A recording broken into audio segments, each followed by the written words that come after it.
Udah nih? Udah. Assalamualaikum warahmatullahi wabarakatuh. Waalaikumsalam warahmatullahi wabarakatuh. Kita ketemu lagi di Habib dan Cing. Habib dan Iya, Cing. yang tayang di TikTok. TikTok. Ada dancing Habib dia. dan Cing.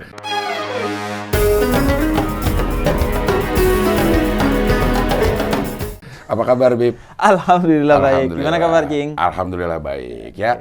Jadi konten ini Habib dan Cing kita mencoba ngaji ya, istilahnya ngaji ya, membahas surat-surat yang biasa kita baca. Kita baca. Tapi kadang kita lupa atau malah nggak tahu apa sih maksud yang terkandung dalam surat itu. Kemarin kita udah Al-Fatihah. Sudah Al-Fatihah. Sekarang yang paling sering, paling populer juga nih, Al-Ikhlas. Kulhu. Kulhu. Surat Kulhu. Al-Ikhlas. Al-Ikhlas. Iya. Kulhu Biasanya itu emang katanya surat ke 112 dan surat Makkiyah. Itu maksudnya apa sih, Bib? Surat Iya. Makkiyah. Iya, memang Al-Ikhlas ini memang biasanya paling ikhlas buat dibaca. Iya. Karena apa? Dikit, Pendek, pendek. iya. Jadi dulu di kampung tuh gitu, Cing. Eh. Jadi kalau jadi makmum sholat tarawih, kemudian sholat rakaat pertama panjang, dia Benar. baca surat panjang. Iya. Terus rakaat kedua biasanya amin, setelah Fatihah langsung dia kulhu. Iya. Gitu kan. suruh baca kulhu imamnya. Malaikat juga udah hafal ya. Kulhu lagi. Terus imamnya baru Iya. diingetin biar gak pada. Nah, dia surat Makkiyah. Iya. Surat Makkiyah itu menurut sebagian ulama adalah surat-surat yang turun ketika Nabi masih di Mekah, Masih di di Mekah. periode awal. Berarti periode sebelum hijrah. Hijrah ke Kan Madinah. sempat balik kan ke Mekah. Iya, sempat Tapi balik ke ini yang Mekah. turun Ini yang sebelum turun hijrah. sebelum hijrah. Oke. Ada juga yang mengklasifikasikannya karena itu karakternya tersendiri. Ada karakter tersendiri. Surat Makkiyah itu. Makkiyah. Oke. Nah, apa maksudnya di awal dan dengan karakter sendiri? Maksudnya dia lebih banyak berbicara tentang dua tema. Pertama adalah akidah, yang kedua akhlak. Oke. Kenapa? Karena dasar agama itu kan itu, akidah dan akhlak. Iya. Nabi itu diutus untuk akhlak, dan pertama sebelum kita bicara agama ini dari siapa sumbernya? Iya. Dari Nabi. Iya. Nabi ini adalah utusan Allah. Nah, kalau kita nggak percaya kepada Nabi sebagai utusan Allah, apalagi nggak percaya kepada Allahnya, ya percuma. Quran seperti orang-orang kafir akan bilang, itu buatan Muhammad Iya. tuh. Karena dia nggak percaya. Makanya dimatengin dulu di periode awal Islam, di ayat-ayat pertama, imannya dulu nih ditumbuhin. Agar kamu berislam itu dengan iman yang kokoh. Karena banyak bagian dari Al-Quran dan dari Islam secara umum itu yang sifatnya ta'abudi. Ta'abudi itu artinya tidak bisa dirasionalkan. Oh. Butuh ketaatan. Butuh keimanan juga berarti Keimanan. untuk mempercayai itu ya. Iya, Iya, ketaatan yang berbasis keimanan. Keimanan. Ada yang ta'akuli itu yang rasional. Oke. Misalnya Islam melarang kita membunuh orang lain. Kenapa? Karena membunuh orang lain itu adalah tindak kekejaman. Iya. Nggak usah pakai Quran, nggak usah pakai hadis juga, kita nggak akan bunuh orang lain. Iya. Gitu. Nah, ada yang sholat, gerakannya seperti itu kan nggak bisa dirasionalkan. Iya. Kenapa? Mungkin ada hikmah-hikmah yang terkandung. Ketika kita sujud, artinya kepala kita yang paling terhormat ditaruh di tanah. Tanah ya. Sebagai bentuk ketundukan kita bahwa manusia ini rendah. Itu hanya hikmah. Tapi bukan itu utamanya. Dari kenapa sujud itu begitu. Itu sifatnya ta'abudi. Iya. Nggak bisa dirasionalkan. Ya lu udah percaya, beriman aja, ikutin aja. Nah ya. Gitu. Kenapa ada hal seperti itu? Iya. Karena Allah ingin ketaatan kita itu utamanya pada Allah, bukan pada akal kita. Oke. Kalau semuanya bisa dirasionalkan, ya berarti kita taat sama akal. Iya. Nah, sama Allah dibecandain nih kita nih. Gua kasih nih hal-hal yang nggak masuk akal. Lu tetap taat nggak? Kalau tetap taat, ya berarti lu bener-bener beriman kepada gua. Kalau nggak, ya berarti lu hanya menyanjungkan akalnya. Iya. Nah, makanya ketika sujud, akal lu ditaruh di bawah. Sebagai simbol, udah. Akal itu memang penting, dijunjung tinggi, tapi bukan dia harus di atas segalanya. Ada Allah di atas segalanya. Iya, iya. Nah, surat-surat Makkiyah tuh gitu. Makanya dalam dakwah seharusnya kita pakai metode Makkiyah Madaniyah ini juga, Cing. Jangan orang tiba-tiba haram gitu. Sholat lu, jangan. Ajarin dulu, Allah itu begini, Allah sangat sayang kepada lu. Lu balas dong kasih sayangnya Allah. Kalau dia mulai, oh iya ya, Allah udah ngasih banyak hal ke gua mau balas budi deh. Nah, gimana cara balas budinya? Baru tuh masuk. Nah, caranya bertakwa, jauhi yang haram, lakukan yang halal. Oh, oke, baru tuh. Nah, dakwah juga harus begitu seharusnya. Iya. Jadi Makkiyah itu. Dan pendek-pendek biasanya ya. Dan pendek. Surat-suratnya pendek-pendek. Surat-suratnya pendek. Iya, Nah, pembagian Makkiyah Madaniyah ini juga ada perbedaan pendapat sedikit di kalangan ulama tentang mana-mana yang Makkiyah, mana-mana yang Madaniyah dan lain sebagainya. Tapi secara umum seperti itu sih. Iya. Nah, terus ini surat ke 112. 112. Bukan artinya ke 112 diturunkan kan? Nah, bukan. Ada tartib nuzuli namanya. Surat yang berdasarkan waktu-waktu diturunkannya. Ada tuh tafsir yang di awalnya itu Iqra. Karena tartib nuzuli. Ditafsirkan sesuai dengan urutan-urutan diturunkannya. Nah, kalau urutan diturunkannya, Al-Ikhlas ini wahyu ke-19 nih. Wahyu ke-19. Wahyu ke-19. Satu surat atau satu ayat? Iya, satu surat itu Al-Ikhlas adalah wahyu ke-19. Itu satu kali turun. Nah, sebelumnya itu, dan ini wahyu ke-19 sekaligus wahyu pertama yang Allah menyebut dirinya sebagai Allah. Oke. Sebelumnya Allah nggak nyebut dirinya sebagai Allah. Misalnya ayat wahyu pertama, Iqra bismi rabbikal lati khalaq. Rob. Kemudian ayat ini Nun misalnya ya. Nun wal qalami wa ma yasturun ma anta bi ni'mati rabbika bimajnun. Itu sebelum juga Al-Ikhlas. Pakainya Rob, Tuhan. Nah, kenapa? Karena orang dulu yang menyembah berhala itu juga menyebut berhalanya sebagai Allah. Kemarin kita bahas tuh di surat Al-Fatihah. Mereka juga, Allah katakan di Quran, mereka juga menyebut Allah. Mau orang Kristen, orang Yahudi, orang musyrik, semua ini Allah. Jadi kalau sekonyong-konyong kemudian Allah bilang Iqra bismillah, maka dia akan menyangka, oh sama nih Allahnya. Karena dia juga nyembah Allah. Nah, makanya di awal Allah tekankan bismi rabbika, dengan nama Tuhanmu wahai Muhammad. Artinya bukan Tuhannya dia ya. Bukan Tuhannya si A, si B, si C dan lain sebagainya. Jadi Allah tegaskan nih dulu di 18 ayat pertama bahwa Tuhannya Nabi Muhammad beda dengan Tuhannya yang disembah oleh banyak orang. Yang udah terdahulu lah. Yang udah terdahulu. Di Mekah ya. Iya. Di Mekah. Karena kita juga kan kemarin belajar bahwa Rob itu artinya sesembahan. Semua yang disembah itu disebutnya Rob. Gitu. Nah, jadi ditegaskan dulu baru nih di ayat ke-19, wahyu ke-19 baru ditegaskan. Kul huwallah. Katakanlah wahai Muhammad, dia yang selama ini kamu sebut sebagai Tuhan itu adalah Allah. Nah, baru kemudian berbeda berarti ternyata Allahnya Nabi Muhammad dengan Allahnya mereka itu berbeda. Nah, karena itu di dalam surat ini juga menurut para ulama itu menjelaskan perbedaan antara Robnya Nabi Muhammad dengan Robnya orang-orang musyrik atau orang-orang yang menyembah berhala di zaman itu. Surat Al-Ikhlas. Karena itu menurut ulama misalnya Syekh Wahbah Zuhaili itu ada 3 informasi di dalamnya. Pertama ada informasi, kemudian yang kedua ada hukum, yang ketiga ada tauhid di dalamnya. Ada tauhid artinya tentang keesaan Allah. Kemudian informasi tentang sifat-sifatnya Allah dan lain sebagainya, dan ada hukumnya artinya kita harus tunduk hanya kepada Allah. Nah, ini sekaligus membedakan nih informasi ini dengan Rabb yang lain. Makanya disebutnya Al-Ikhlas. Ikhlas itu artinya memurnikan sesuatu. Ikhlas itu upaya memurnikan sesuatu dari selain yang sesuatu itu. Artinya sebelum surat Al-Ikhlas atau sebelum Islam turun, ada sesuatu yang terkontaminasi. Sebenarnya sama-sama menyembah sesuatu. Menyembah sesuatu dan disebutnya sama-sama Allah, tapi terkontaminasi. Nah, melalui surat Al-Ikhlas ini dibersihin. Makanya coba dilihat surat Al-Ikhlas itu semua isinya membenarkan membersihkan dari segala sesuatu yang mengkontaminasi sesembahan mereka. Misalnya katakanlah dia Allah yang Maha Esa. Yang Maha Esa.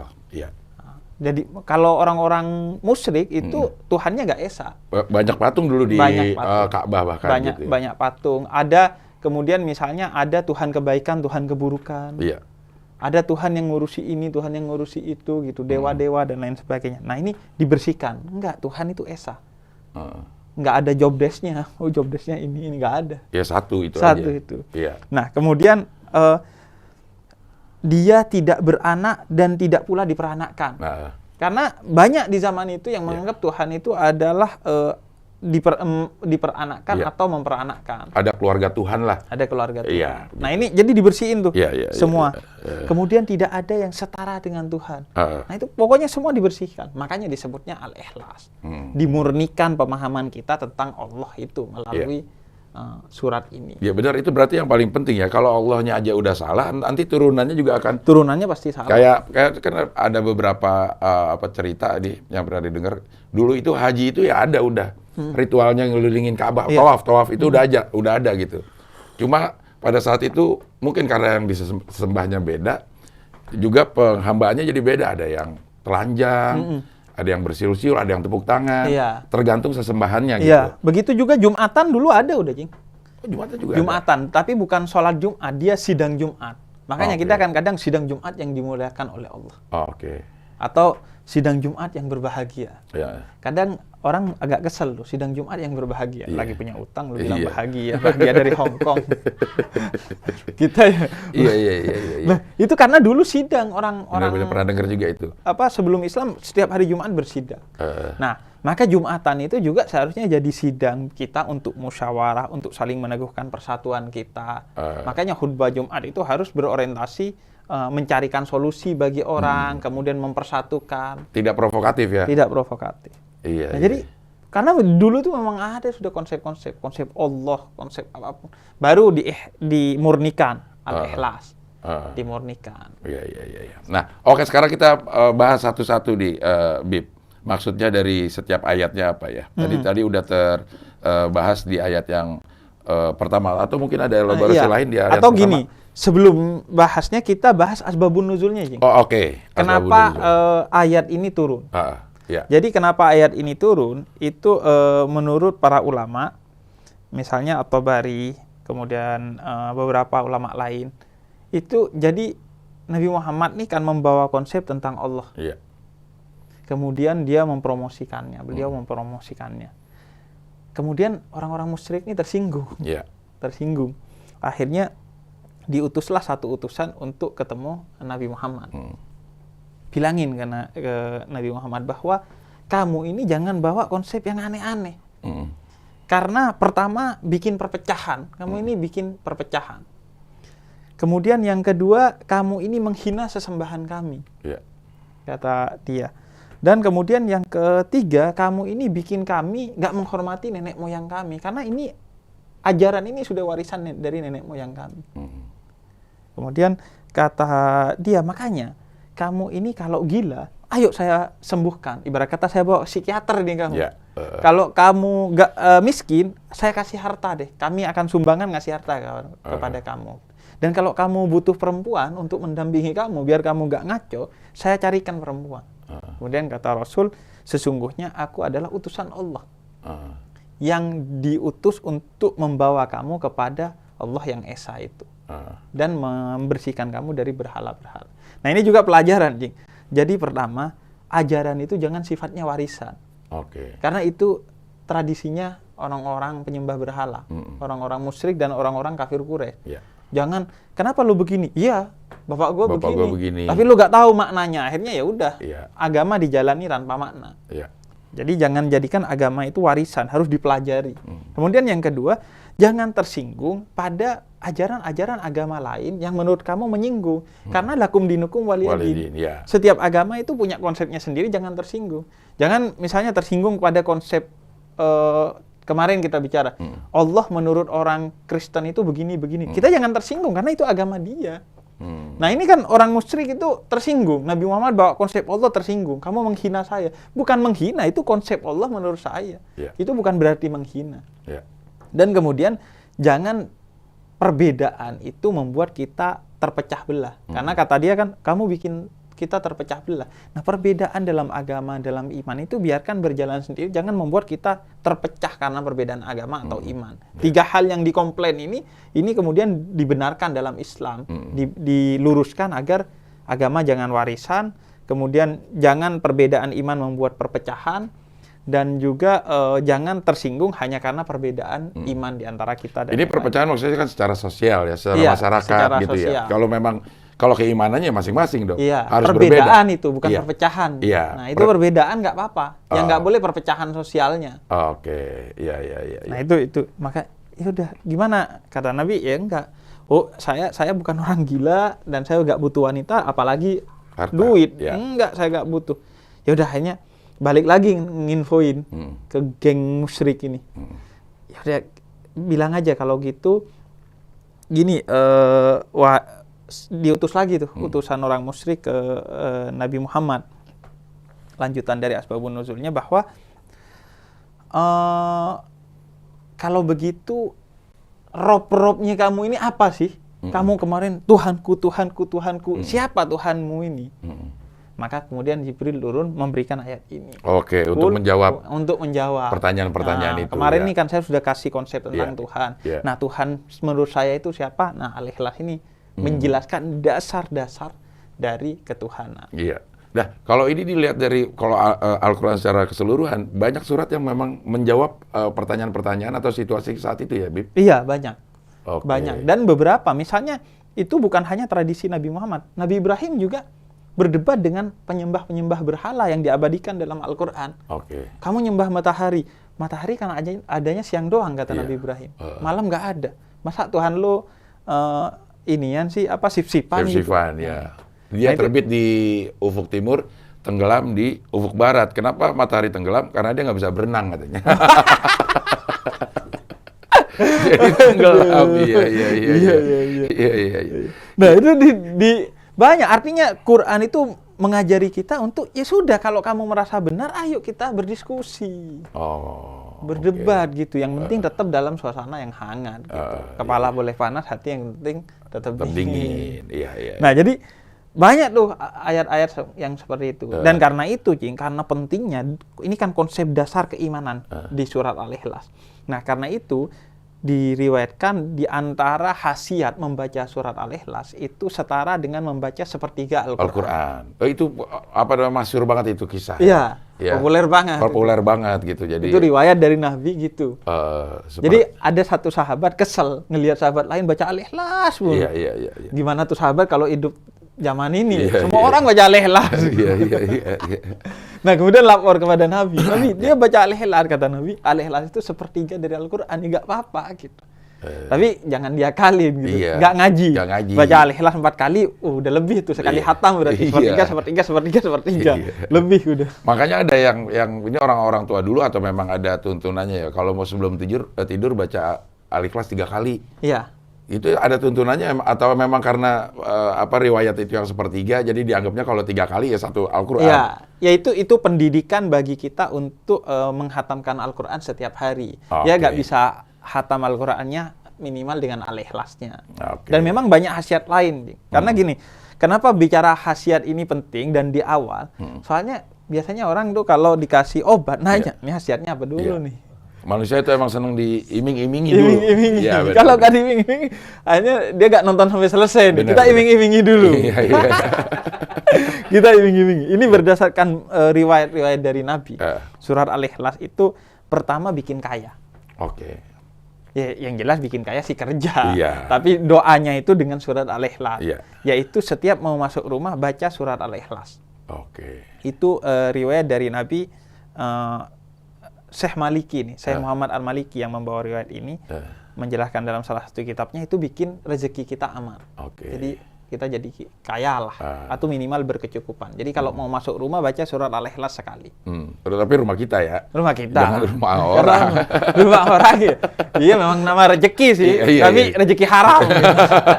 Dia nyolong. Iya. Nyolong dia mau masuk baca surat Al-Ikhlas. Iya. Nah, khasiatnya itu satu. Ya. Kemudian kalau membaca surat Al-Ikhlas 200 kali sehari, itu menghapus dosa-dosa kecil kita selama 50 tahun. Oke. Kecuali hutang. Oh. Menarik, kecuali hutang. Iya. Hutang ini karena dahsyat. Iya.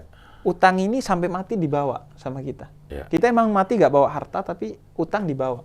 Dan bahkan dalam riwayat lain Nabi katakan mati syahid nggak menghapus hutang. Jadi Makanya ada kisah juga waktu mau menyolatkan jenazah, Nabi bertanya dulu ya, dia punya utang nggak? Punya utang. Punya utang ya, silakan yang lain aja Iya. menyolatkan. Dia nggak mau menyolatkan karena Iya. masih ada utang. karena masih ada utang. Oh, itu kenapa setiap kita mau ngubur ada perwakilan keluarga Iya. yang bilang utang itu kalau memang almarhum atau almarhumah punya utang sekarang jadi tanggung jawab kami. Ini tanggung jawab kami untuk Oke. meringankan. Untuk meringankan. Dan juga kalau dia punya warisnya itu nggak boleh dibagi kecuali utangnya dibayarin dulu. Oke. Jadi bayar utang dulu, jangan bagi-bagi waris dulu. Iya. Jadi itu. Jadi bisa juga mewariskan utang ya. Iya. Dibagi-bagi ternyata habis masih ada nombok. Giliran warisan utang nggak diambil. Nggak diambil, iya, Giliran iya. warisan duit rebutan Iya, dia. benar. Iya. Nah juga di riwayat lain dikatakan bahwa kalau baca surat Al-Ikhlas 20 kali itu seperti membangun istana di sorga. Tapi ya tetap sholat, tetap puasa. Iya. Karena kan membangun istana di sorga kan bisa aja membangun tapi nggak Tapi masuk nggak kita masuk, guys. iya. Nah cara masuknya ya Iya. syahadat, sholat, Iya. puasa. Ada Dengan sih, sama- di situ ada, di surga Rumahnya ada. Cuman tiketnya ke neraka gimana? Rumahnya ada, cuman kosong gitu. Iya. Berarti gua harus 220 nih. Jadi ya, 200 yang 50 tahun sekarang udah 51 umur gue nih ya. 200 dulu dibaca baru 20. Iya. ya gitu. Itu khasiat-khasiatnya. Ya, Dan ya. banyak sih khasiat lain.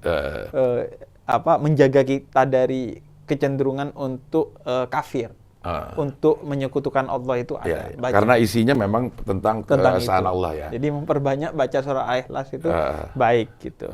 Apalagi ya biasanya kita ikhlas kalau baca surah Sangat Al-Ikhlas. ikhlas, Sangat iya. ikhlas. Alhamdulillah. Nah, kita masuk. Iya. Mulai masuk ke ayat pertama.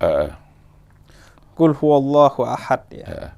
Katakanlah bahwa Dia Allah yang Maha Esa. Ini kalau dia di terjemahan, Bib. Iya. Katakanlah dalam kurung Muhammad. Itu maksudnya apa kalau ada tulisan seperti itu? Iya, maksudnya Jibril datang kepada Nabi Muhammad dan mengatakan kul. Oh. Katakanlah wahai Muhammad gitu. Oke. Tapi sebenarnya kepada semua orang. Hanya saja ketika turun ini disampaikan kepada Nabi. Nah, oke ya. Karena sifat Quran itu diantaranya dalam ulumul Quran begitu, Cing. Dia kadang turun secara khusus untuk satu hal, tapi secara lafadz khusus, tapi secara makna dia umum. Memang ayat ini turun kepada Nabi Muhammad atau turun kepada satu kaum tertentu, tapi secara hukum bersifat umum. Dan sepanjang waktu. Dan sepanjang waktu. Jadi Al-Quran itu memang berlaku sepanjang waktu. Iya. Gitu. Karena itu Quran itu salihun likulli zaman wal makan. Quran itu bukan hanya berlaku, tapi relevan untuk semua waktu dan semua tempat. Ya. Jadi bukan hanya pokoknya wajib berlaku, enggak, tapi relevan, bisa sesuai. Di zaman modern bisa menyesuaikan dengan zaman yang modern. Di zaman dulu bisa sesuai dengan zaman dulu. Di sini dan di tempat lain bisa sesuai. Nah, karena itu kita bersyukur punya NU dan Muhammadiyah, Cing. Iya. Muhammadiyah yang jagain agar Quran selalu solihun likulli zaman dengan Islam berkemajuannya. Agar Quran selalu maju di setiap zaman. NU yang jagain agar solihun likulli makan, sesuai di semua tempat dengan Islam Nusantara. Karena konteksnya di Indonesia Islam Nusantara. Qul huwallahu ahad. Katakanlah bahwa Allah adalah ahad. Ahad itu bukan satu, tapi esa. Nah, jadi di bahasa Arab itu ada ahad, ada wahid. Yeah. Jadi kalau wahid itu satu. Kalau satu itu pertama dia bisa dua. Yeah. Bisa dua, satu, dua. Enggak, dia cuma satu. Iya, kalaupun cuma satu, tapi kan di pikiran kita ada kemungkinan bisa dua. Kayak walaupun benar-benar tidak ada dua. Ini aqua satu, tapi bisa jadi dua. Meskipun nggak ada nih, iya. Tapi kan kalau satu seolah-olah ada dua di bayangan kita. Bisa ada dua, bisa ada tiga. Nah, sekedar bayangan ada dua aja itu nggak boleh dan konsep tauhid itu tidak begitu. Di bayangan pun nggak boleh. Nanti kita bahas tuh di ayat selanjutnya ada pembahasan soal itu. Nah itu yang pertama. Jadi makanya dia ahad, esa. Esa itu juga berarti bahwa kalau aqua ini, misalnya, ini aqua bayar enggak. Iya. Berarti dia rezeki dia dah. Rezeki dia dah. Kita bagi-bagi rezeki. Jadi kalau aqua, Cing, dia satu, kalau wahid dia, kalau dalam bahasa Arab. Kalau wahid itu dia satu, tapi terdiri dari banyak hal. Oh, oke. Jadi ada tutupnya, ada plastiknya, ada Tutupnya bisa airnya, dibuka ada nih, Bib. botolnya. Tutupnya bisa dibuka. Iya. Airnya juga bisa diminum. Ini juga bisa contoh. Iya. Satu nih ya, ini ada airnya. Ada air bisa diminum. Ya. Nah, Kopinya satu ya, Iya. tapi terdiri dari cangkir, Iya. dari kopi, dari air, dari gula. dari gula. Oke, itu satu. Satu tapi terdiri dari banyak hal. Ya. Nah, kalau ahad, esa, itu pertama satu dan gak ada yang lainnya, baik di pikiran apalagi di kenyataan. Dan yang kedua, dia tidak terdiri dari apapun. Nah, itu aja. Itu aja. Allah. Zat Allah itu aja. Zat Allah itu. Oke. Ya. Qul huwallahu ahad. Karena itu di ayat selanjutnya kita lanjut, Cing. Yeah. Karena ini terkait sekali. Qul huwallahu ahad, Allahus samad. Nah, karena itu somad itu di antara artinya, misalnya Ustaz Quraisy itu menjelaskan di antara arti somad itu artinya sesuatu yang utuh dan gak ada lubangnya lagi. Jadi gak ada sesuatu yang bisa masuk. Somad itu. Jadi gak ada yang bisa masuk, gak ada yang bisa keluar. Iya. Jadi kalau kita berkeringat artinya ada pori-pori, ada lubang. Itu Allah utuh yang tidak ada lubang. Sehingga tidak ada yang bisa keluar dan tidak ada yang bisa masuk. Nggak bisa nambah, nggak bisa kurang Iya. berarti. Jadi saking satunya dia. Iya. Somad itu diantaranya pengertiannya seperti itu. Makanya dia tadi nggak terdiri dari apapun. Dia itu satu dan nggak ada lubangnya. Nggak ada yang bisa yang mengkontaminasikan apapun. Karena itu somad ini konsep bahwa Allah itu nggak terkontaminasi oleh apapun. Oke. Iya, iya. Nah. Tapi kalau di terjemahan, Bib, tempat meminta segala sesuatu. Allah Nah, itu, iya. somad itu juga berarti itu. Iya. Somad itu juga berarti bahwa Allah tempat memohon segala sesuatu, tempat kembalinya segala sesuatu. Oh, Jadi artinya bahwa segala sesuatu itu ya ujung-ujungnya adalah Allah. Kita merencanakan apapun, kalau Allah tidak mentakdirkan ya gak kira jalan. Nah, begitu juga ketika kita memohon itu harus hanya kepada Allah, tidak kepada selain Allah. Ini sekaligus mengkritik orang-orang musyrik yang dulu Tuhannya itu punya makelar-makelar. Oke. Jadi kalau mau mohon ke Allah harus lewat para malaikatnya. Oke. Oh, kalau mau mohon ke Allah harus lewat ini dan itu, harus lewat perantara. Nah, itu dikritik. Kata dia, kita bisa langsung kepada Allah memohon, dan kemudian hanya kepada Allah kita memohon, dan hanya Allah yang bisa memberi kepada kita. Nah, kalaupun lewat perantara itu berdasarkan ketentuan-ketentuan yang telah diberikan oleh Allah. Oke. Misalnya, sembuh lewat dokter. Ya, karena memang sunnatullah begitu. Allah yang bikin juga kesembuhan itu lewat dokter. Iya. Kemudian menurunkan berkah lewat orang-orang yang dikasihinya, orang-orang soleh. Itu juga ketentuan dari Allah. Nah, jadi udah gak ada makelarnya nih Allah, kata Allah. Jadi memohon hanya kepada Allah. Karena itu, apapun yang kita khawatirkan, kalau Allah tidak merestui, maka itu tidak akan terjadi kepada kita. Baik kebaikan maupun keburukan. Baik itu kebaikan maupun keburukan. Karena itu, Allah dalam beberapa ayatnya sering bilang, kalau kamu bersama saya, la takhaf wa la tahzan. Nggak usah sedih, Nggak usah takut. nggak usah takut udah kalau bersama Allah. Iya, iya. Karena itu cara melindungi diri terbaik itu bukan dengan obat, bukan dengan baju besi atau apapun, ya tapi dengan bersama Allah. Wah, ada orang kan, wah gimana nih gue biar gak disihir nih. Ya udah cari dukun tandingan gitu. Anda sama aja sama dia, sama-sama musyrik. Caranya ya lengkapi diri dengan Allah. Jadi menggantungkan diri kepada Allah. Jadi bukan kepada selainnya. Tapi sambil berusaha berarti, sambil syariat dijalankan. Kalau mau kaya ya lo kerja. Iya, lo kerja. Jangan baca surat Al-Ikhlas doang. Iya.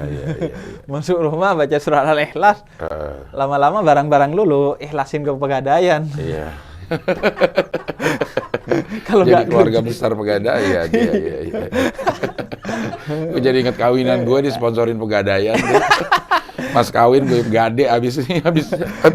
Kan itu Jing, menyelesaikan masalah tanpa masalah. Iya, tanpa masalah kecil, masalah besar.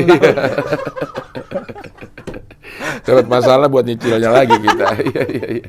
Tapi gak ada yang syariah Bib, sekarang Bib. Iya, iya. Tapi nggak tahu gimana Oh, iya. gitu ya. Karena kan bank-bank juga udah pada pakai syariah setelah banyak kritik-kritik ya. Iya, iya. Tentang bagaimana jalannya sebuah perbankan itu, ternyata Islam ada jawabannya nih.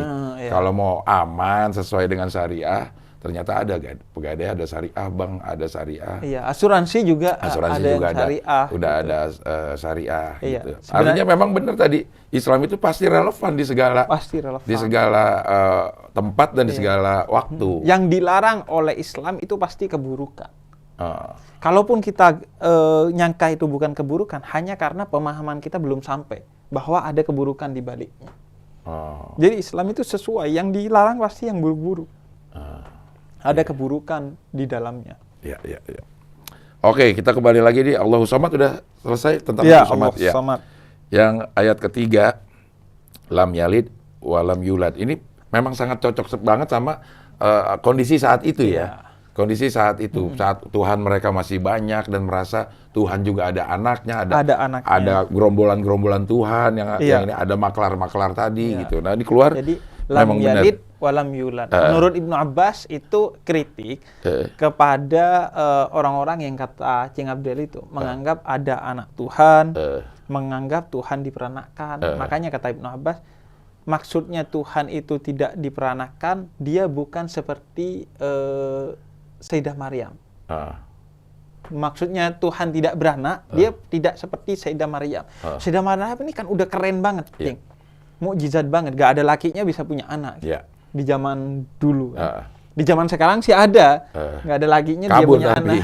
Tapi bukan kabur. Karena ini, karena zina dia kabur. Lakinya kabur, gitu ya. Buron. Atau buron kabur gitu. Nah, jadi dia bukan seperti Sayyidah Maryam. Padahal Sayyidah Maryam ini nggak ada lakinya, itu mukjizat. Tapi Allah bukan seperti dia. Jadi Allah ini betul-betul tidak beranak. Dan juga tidak diperanakkan. Seperti diantaranya yang dikritik itu adalah orang-orang saat itu menganggap malaikat itu adalah anaknya Allah. Malaikat itu adalah anak-anaknya Allah. Nah, itu dikritik oleh Quran. Allah itu nggak punya anak. Dia bukan hanya tidak diperanakkan, dia juga nggak punya anak. Termasuk juga ada orang-orang Yahudi yang meyakini Uzair itu sebagai anak Tuhan. Itu enggak, Tuhan nggak punya anak. Jadi dia suci, murni dari diperanakkan ataupun memperanakkan. Jadi itu kritik tadi yang dijelaskan, membersihkan dari semua pemahaman-pemahaman tentang Allah yang ada di masyarakat musyrik pada saat itu. Jadi itu sekaligus diteguhkan saat itu. Jadi dia tidak beranak dan tidak diperanakan. Lam yalid walam yulad walam yakul lahu kufuwan ahad. Nah, dan tidak ada sesuatu pun yang setara. Kufuwan ahad. Kufu itu kan setara. Sekufu gitu ya. Sekufu itu biasanya kita kalau nikah gitu. Kalau bisa yang sekufu lah. Kalau sekufu itu kalau lu miskin cari yang kaya, kalau bisa itu sekufu artinya. Saling melengkapi ya. Maksudnya saling melengkapi.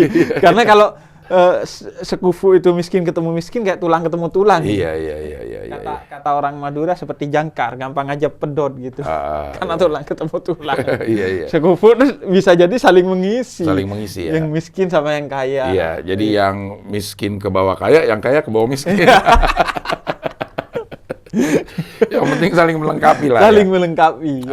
Jadi sekufu yang istilah yang pernikahan itu bukan harus sama, kongruen gitu ya, sama sebangun bukan. Artinya maksudnya sepemahaman agar tidak terjadi mispemahaman gitu. Tidak terjadi kemudian perbedaan yang menyebabkan rumah tangga itu pecah. Jadi harus, kalaupun diantara berbeda kaya miskin nggak apa-apa, yang penting dia merasa ini setara, dia jodoh saya. Gitu. Sepemahaman itu yang paling penting ya. Nah, Allah itu tidak ada yang setara dengan Allah Subhanahu wa Ta'ala. Di ayat ini itu dikritik. Walam yakul lahu kufuwan ahad. Tidak ada yang sekufu dengan Allah. Nah, menariknya, Cing, di ayat yang lain itu sebenarnya Allah kan menegaskan tentang ini dalam salah satu ayatnya bahwa laisa kamitslihi syai'un, kata Allah. Tidak ada sesuatu yang seperti Allah. Tapi laisa tidak ada, ka seperti, mithil itu seperti juga. Kamithil Allah. Tidak ada yang seperti Allah. Artinya menurut Ibn Arabi, salah seorang sufi, itu memang banyak hal yang seperti Allah. Ketika kita melihat seorang yang sangat dermawan, dia mewarisi akhlaknya Allah yang maha dermawan. Ketika kita melihat seorang yang penuh kasih sayang, bahkan kepada hewan, kita semakin ingat kepada Allah yang maha kasih sayang. Nah, tapi yang seperti Allah pun itu, Allah tidak seperti itu. Karena itu tadi kita sempurnakan, bahwa tadi kan saya bilang bahwa Allah itu gak ada sesuatu yang setara di luar. Seperti Allah. Bahkan di pikiran kita. Makanya Allah kan punya berbagai sifat dan nama. Allah itu maha ini dan maha itu. Nah, itu kan mulai kita. Wah, Allah itu maha dermawan, maha perkasa. Itu mulai ada bayangan kita tentang Allah. Kata Allah, tidak seperti itu tapi. Tidak seperti yang kamu bayangkan. Bahkan membayangkan pun itu tidak seperti itu dan tidak boleh gitu. Jadi nggak nyampe juga kita. Nggak nyampe, walaupun sekedar bayangan. Kapasitas otak kita nggak akan sampai. Karena itu otak itu hanya diperintahkan oleh Allah berpikir tentang ciptaannya Allah. Gejala-gejalanya aja. Tapi kalau zatnya Allah nggak bisa dipikirkan dan nggak boleh dipikirkan. Makanya untuk meyakini Allah, pikirkan ciptaannya. Ini bumi sebegitu teraturnya dan indahnya, masa gak ada yang nyiptain gitu. Mall aja gituan, ada yang bangun. Benar, gitu, ada yang ngurus. Pernah satu orang mau debat dengan orang ateis. Tapi harus nyebrang sungai dulu kalau mau ke sana. Akhirnya dia janjian jam 3, datang jam 4. Wah, gimana kamu menyembah Tuhan tapi jadwal aja kamu terlambat. Maaf, saya tadi mau nyebrang sungai, gak ada perahu, kata dia. Terus gimana kamu nyebrang? Akhirnya ada pohon jatuh jadi perahu, kata dia. Akhirnya saya naikin. Wah, gak mungkin, mana ada pohon jatuh jadi perahu, kata dia. Loh, ya sudah, kalau pohon aja jatuh gak bisa jadi perahu, harus ada yang bikin. Apalagi bumi dan seisinya ini. Pasti ada yang bikin. Ya juga. Menjawab ke ateisannya langsung. Menjawab dia secara tidak langsung. Nah, itu bumi yang teratur itu dipikirkan oleh akal. Oh iya, nggak mungkin. Nggak ada yang menciptakan. Karena mereka yang ateis juga nggak bisa membuktikan bahwa Tuhan itu tidak ada. Sama-sama udah. Iya. Makanya di antara sesuatu yang menyebabkan kita menyembah Allah, yang paling cetek aja itu logikanya logika untung rugi deh. Logikanya. Misalnya gini, Cing. Aneh bilang, Cing, di pintu keluar studio kita itu ada bom. Jadi jangan keluar lewat sana aja. Di sini ada jendela. Maka kita secara manusiawi pasti akan milih lewat jendela aja, biar aman aja. Kalaupun di sana nggak ada, apa salahnya lewat jendela, nggak ada ribet-ribetnya. Udah pasti aman. Nah, itu begitu juga Allah. Sama-sama menurut dia belum tentu ada, dan dia nggak bisa meyakini bahwa ada, ya udah anggap aja ada. Toh nggak rugi. Toh semua yang diperintahkan Allah ini baik. Ngapain? Ya udah, jalani aja semua perintah Allah. Toh tadi kita tahu bahwa semua perintah Allah itu isinya kebaikan. Jadi ya udah jalankan. Yang dilarang udah pasti keburukan. Dan karena itu tujuan syariat itu, kalau kita nggak mau mempelajari syariatnya satu persatu, kita lihat aja tujuan dari syariat Islam itu semua tujuannya untuk menjaga kebaikan. Pertama misalnya hifdun nafas, menjaga nyawa agar orang tidak membunuh, agar orang tidak melukai, menyakiti. HAM juga kan bicara itu, hifdun nafas, hak asasi manusia. Kemudian hifdul akal, menjaga akal, agar akal ini secara menjadi logis, rasional. Makanya umat Islam harus logis dan rasional gitu. Jadi semua hifdul bi'ah, menjaga lingkungan. Seperti orang-orang sekarang kan ada gerakan menjaga lingkungan, menjaga binatang dan lain sebagainya. Jadi semua tujuannya baik. Tinggal kemudian nanti orang kalau yang nggak lewat jalur agama mungkin akhirnya bikin konsep tentang hak asasi manusia. Ya Islam itu hifdun nafas dari dulu sudah ditekankan, menjaga hak asasi manusia. Ya, kembali lagi ke Islam relevan ternyata untuk semua tempat dan Semua untuk tempat dan semua waktu. Semua waktu. Iya, Nah, iya. makanya dari sana kata Allah yang menyerupai sesuatu itu bukan Allah. Walaupun itu menyerupai. Melihat ulama kita kan ingat kepada Allah, tapi Allah tidak sesuai bahkan yang ada di bayangan kamu. Dia tidak seperti yang seperti Allah pun. Karena tasawuf itu kan menurut Ibn Arabi ya takhallaqu bi akhlaqillah. Dia berakhlak seperti akhlaknya Allah. Allah Maha Kasih, kita menjadi pengasih. Allah Maha Penyayang, kita menjadi penyayang kepada orang lain. Allah Maha Dermawan, kita menjadi berderma pada orang lain. Allah Maha Memaafkan, kita jadi pemaaf.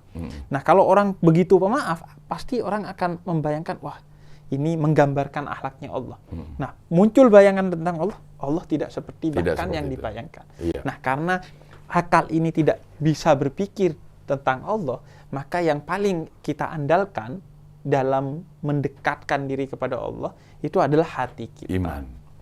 Hati itu, ya? hati. Nah, jadi hati itu utamanya. Karena itu dikisahkan oleh Jalaluddin Rumi, itu ketika Nabi dimi'rajkan, dia akan naik ke 7 langit dan kemudian ke Sidratul Muntaha. Nah, sampai di langit ke-7, Jibril itu nganter, kata Jibril, ke Sidratul Muntaha gua gak bisa ikut.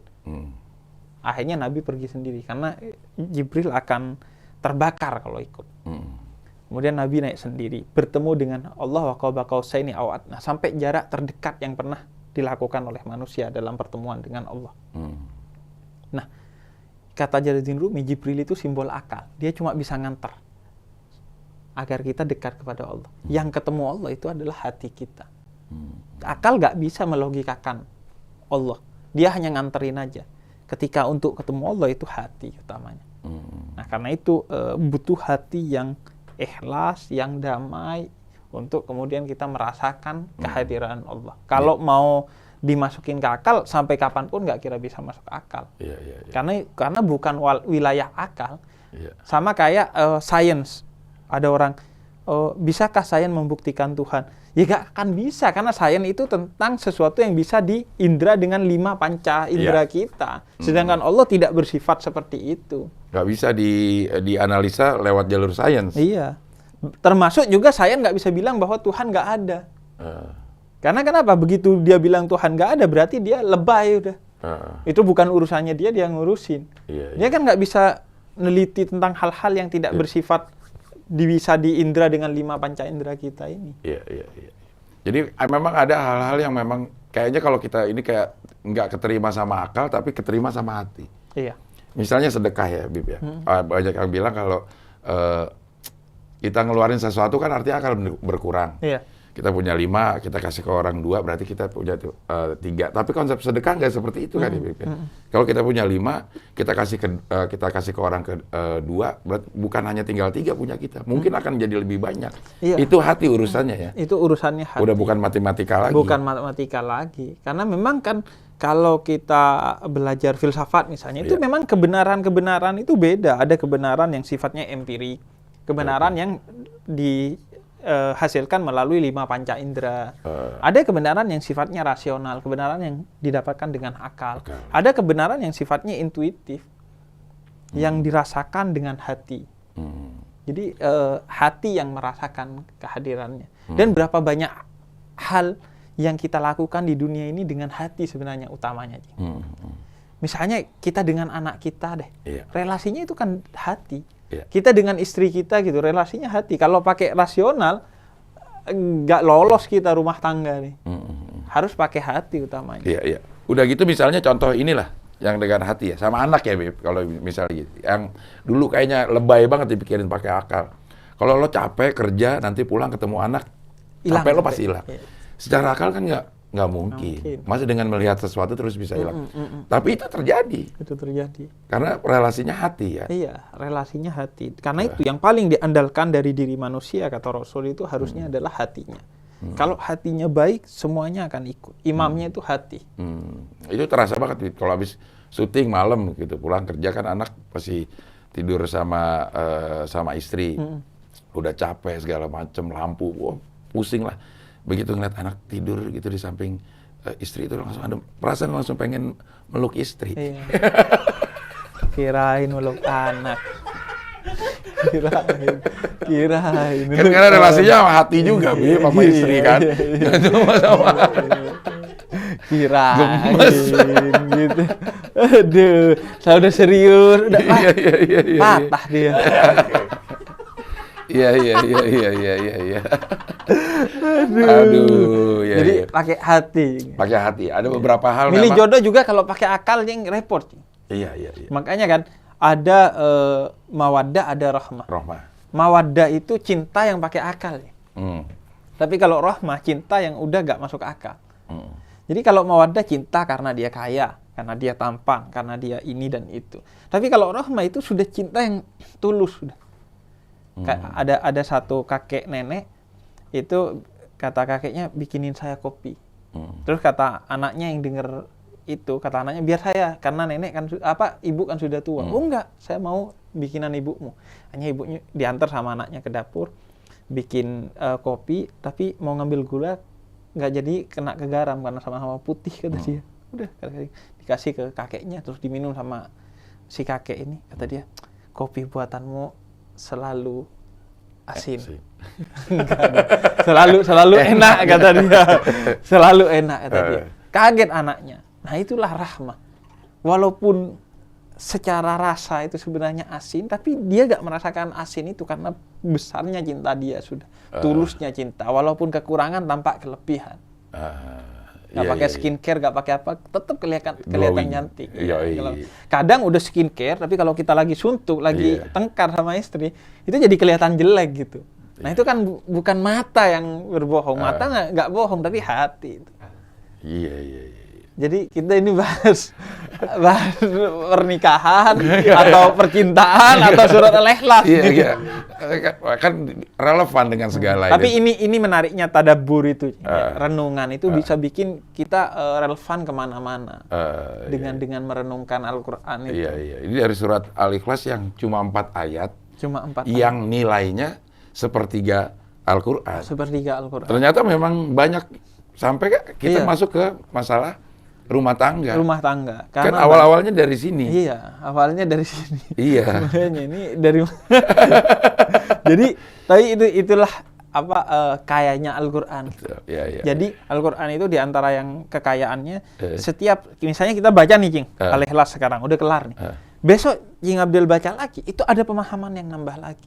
Kata Sayyidina Ali seperti bawang. Yang jadi kita kupas ada lagi. Bedanya ini bawang yang unlimited kupasannya. Terus ada. Itulah hebatnya Al-Quran. Jadi dibaca dapat lagi. Dan menariknya bukan hanya dapat pelajaran, tapi juga dapat pahala. Iya. Oke, kalau begitu Bib, kita udah 4 ayat dari surat Al-Ikhlas. Waktunya juga sudah mepet, kita harus selesaiin. Mungkin ada kata-kata penutup atau tentang Al-Ikhlas ini? Tentang Al-Ikhlas, yaitu sebenarnya pada akhirnya Al-Ikhlas ini mengajarkan kita untuk ikhlas. Ikhlas itu adalah murni, hanya untuk Allah. Dan ikhlas itu ya seperti surat Al-Ikhlas, nggak ada kata ikhlas di dalamnya. Jadi jangan bilang, gua ikhlas nih, berarti Anda gak ikhlas kalau masih bilang ikhlas. Ya udah, ikhlas itu ya nggak ada, melupakan, lakukan kebaikan dan lupakan. Lebih gampangnya sih sebenarnya Jing, kayak kita di kamar mandi, lagi BAB, itu ikhlas banget. Nggak dipikirin lah ya. Nggak dipikirin, keluar langsung kita pengen siram, kita pengen nggak ada jejak di dalamnya, pokoknya hilang aja. Itu ikhlas itu. Gitu. Ikhlas seperti itu ya. Oke, kalau begitu terima kasih Bib. Terima kasih Cing. Mudah-mudahan kita ketemu lagi dengan ngaji dan mentadaburkan namanya ya Bib. Mentadaburi Al-Quran di surat-surat berikutnya. Surat-surat yang sangat populer di kita, sering kita baca, namun kadang-kadang banyak yang baru tahu hikmah dari surat-surat tersebut. Dan kadang orang belum bisa khusyuk sholat karena baca suratnya dia agak paham masih suratnya itu apa yang dibaca. Dengan kita bahas di sini, semoga ketika sekarang baca surat Al-Fatihah plus Al-Ikhlas, kita sudah tahu sehingga lebih fokus lagi, lebih khusyuk lagi dalam sholat kita. Dan akhirnya sholat kita bisa menjadi penolong kita. Amin. Karena sholat itu, sholat dan sabar. Jadikanlah sholat dan sabar sebagai penolong. Iya, jadikanlah sholat dan sabar menjadi penolong. Karena kenapa? Karena kadang orang kalau nggak pakai sabar, sholat 10 kali kok nggak ketolong-tolong hidup gua. Iya, Makanya iya. butuh sabar. Benar, iya. Oke, terima kasih, Bib. Sama-sama. Dan kita bakal ketemu lagi di next episode, akan membahas surat yang berikutnya. Terima kasih buat perhatiannya. Assalamualaikum warahmatullahi wabarakatuh. Waalaikumsalam warahmatullahi wabarakatuh.